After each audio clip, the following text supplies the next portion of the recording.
Mr. Curtis, would you please state your full name for the record? My name is Clinton Eugene Curtis. And where do you reside? Tallahassee, Florida. And what is your profession? I'm a computer programmer. Would you please speak into the microphone so the audience can hear your testimony? I'm a computer programmer. Mr. Curtis, are there programs that can be used to secretly fix elections?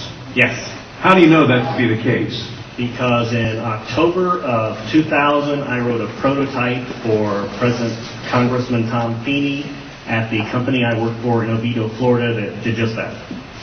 And when you say did just that, it would rig an election? It would flip the vote 51-49 to whoever you wanted it to go to and whichever race you wanted to win. And would that program that you designed be something that elections officials that might be on county boards of elections could detect? They'd never see it. Mr. Would you answer that question once again? They would never see it. So how would such a program, a secret program that fixes the election, how could it be detected?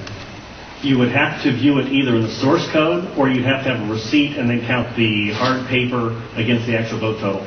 Other than that, you won't see it. Given the availability of such vote rigging software and the testimony that has been given under oath of substantial statistical anomalies and gross differences between exit polling data and the actual tabulated results, do you have an opinion whether or not the Ohio election, presidential election, was hacked? Yes, I would say it was. I mean, if you have exit polling data that is significantly off from the vote, then it's probably hacked. Who did you say you were asked to prepare? I was asked by Tom Feeney. He's now a congressman. At that time, he was Speaker of the House of Florida. And he asked you to design a code to rig an election. Yes. While he was Speaker of the Florida House. Yes. This was during or previous to the 2000 election? Yes, October into September. And did he ever express why he wanted a code to rig an election? No, I immediately assumed that they were trying to keep you guys from cheating them.